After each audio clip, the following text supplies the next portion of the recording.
92 quotes from The Most Important Thing by Howard Marks. 1. Successful investing requires thoughtful attention to many separate aspects, all at the same time. Omit any one and the result is likely to be less than satisfactory. 2. To me, risk is the most interesting, challenging and essential aspect of investing. 3. No rule always works. The environment isn't controllable, and circumstances rarely repeat exactly. Psychology plays a major role in markets, and because it's highly variable, cause and effect relationships aren't reliable. 4. First-level thinkers look for simple formulas and easy answers. Second-level thinkers know that success in investing is the antithesis of simple. 5. You can't do the same things others do and expect to outperform. 6. Most people are driven by greed, fear, envy, and other emotions that render objectivity impossible and open the door for significant mistakes. 7. Inefficient markets do not necessarily give the participants generous returns. Rather, in my view, that they provide the raw materials mispricings that can allow some people to win and others to lose on the basis of differential skill. 8. Let others believe markets can never be beat. Abstention on the part of those who won't venture in creates opportunities for those who will. 9. The choice isn't really between value and growth, but between value today and value tomorrow. Growth investing represents a bet on company performance that may or may not materialize in the future, while value investing is based primarily on analysis of a company's current wealth. 10. Investors with no knowledge of or concern for profits, dividends, valuation, or the conduct of business simply cannot possess the resolve needed to do the right thing at the right time. 11. Establishing a healthy relationship between fundamentals value and price is at the core of successful investing. 12. Bottom line, there's no such thing as a good or bad idea regardless of price. 13. Investor psychology can cause a security to be priced just about anywhere in the short run, regardless of its fundamentals. 14. Investing is a popularity contest, and the most dangerous thing is to buy something at the peak of its popularity. 15. The safest and most potentially profitable thing is to buy something when no one likes it. 16. All bubbles start with some nugget of truth. 17. Unfortunately, the greater fool theory only works until it doesn't. Valuation eventually comes into play, and those who are holding the bag when it does have to face the music. 18. Risk means more things can happen than will happen. 19. The possibility of permanent loss is the risk I worry about. 20. Skillful investors can get a sense for the risk present in a given situation. They make that judgment based on A, the stability and dependability of value, and B, the relationship between price and value. 21. Return alone, and especially return over short periods of time, says very little about the quality of investment decisions. 22. Recognizing risk often starts with understanding when investors are paying it too little heed. 23. The value investor thinks of high risk and low prospective returns as nothing but two sides of the same coin, both stemming primarily from high prices. 24. Awareness of the relationship between price and value, whether for a single security or an entire market, is an essential component of dealing successfully with risk. 25. So a prime element in risk creation is a belief that risk is low, perhaps even gone altogether. That belief drives up prices and leads to the embrace of risky actions despite the lowness of prospective returns. 26. The degree of risk present in a market derives from the behavior of the participants, not from securities, strategies, and institutions. 27. The risk is gone myth is one of the most dangerous sources of risk, and a major contributor to any bubble. 28. When worry is in short supply, risky borrowers and questionable schemes will have easy access to capital, and the financial system will become precarious. 29. Too much money will chase the risky and the new, driving up asset prices and driving down prospective returns and safety. 30. Investment risk comes primarily from too high prices, and too high prices often come from excessive optimism and inadequate skepticism and risk aversion. 31. When everyone believes something is risky, their unwillingness to buy usually reduces the price to the point where it's not risky. 32. When everyone believes something embodies no risk, they usually bid it up to the point where it's enormously risky. 33. High-quality assets can be risky, and low-quality assets can be safe. It's just a matter of the price paid for them. 34. Risk control is the best route to loss avoidance. Risk avoidance, on the other hand, is likely to lead to return avoidance as well. 35. The road to long-term investment success runs through risk control more than through aggressiveness. 36. Most investors' results will be determined more by how many losers they have, and how bad they are, than by the greatness of their winners. 37. Skillful risk control is the mark of the superior investor. 38. You can't predict. You can prepare. 39. Most things prove to be cyclical. 40. Cycles will never stop occurring. If there were such a thing as a completely efficient market, and if people really made decisions in a calculating and unemotional manner, perhaps cycles, or at least their extremes, would be banished. But that'll never be the case. 41. When investors in general are too risk-tolerant, security prices can embody more risk than they do return. When investors are too risk-adverse, prices can offer more return than risk. 42. The biggest investing errors come not from factors that are informational or analytical, but from those that are psychological. 43. There's only one way to describe most investors' trend followers. Superior investors are the exact opposite. 44. The proper response lies in contrarian behavior: buy when they hate them, and sell when they love them. 45. Investment success requires sticking with position made uncomfortable by their variance with popular opinion.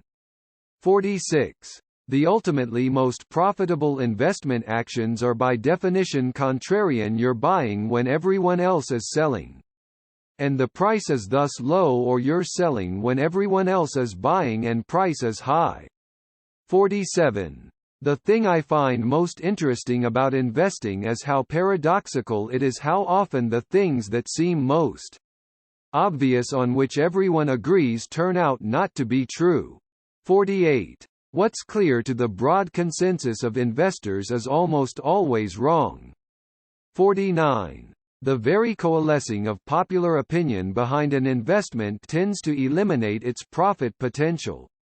50. If everyone likes it, there's significant risk that prices will fall if the crowd changes its collective mind and moves for the exit. 51. Large amounts of money aren't made by buying what everybody likes. They're made by buying what everybody underestimates. 52. In dealing with the future, we must think about two things: a what might happen and b the probability that it will happen. 53. Following the beliefs of the herd will give you average performance in the long run and can get you killed at the extremes.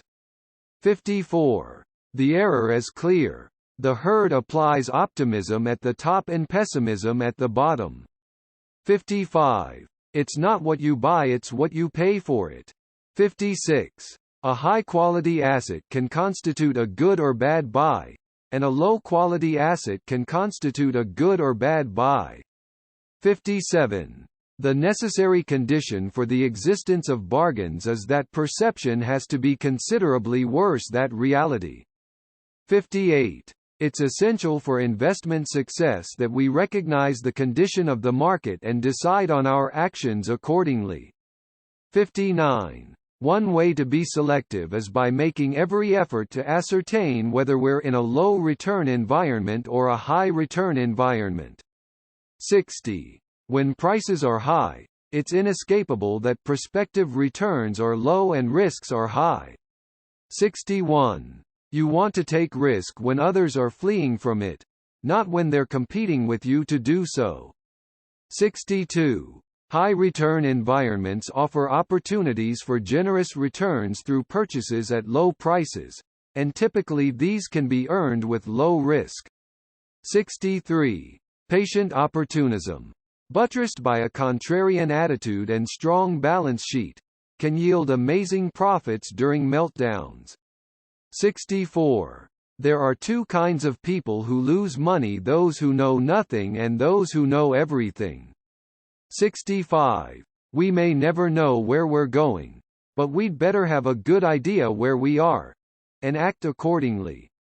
66. Randomness contributes to or wrecks investment records to a degree that few people appreciate fully.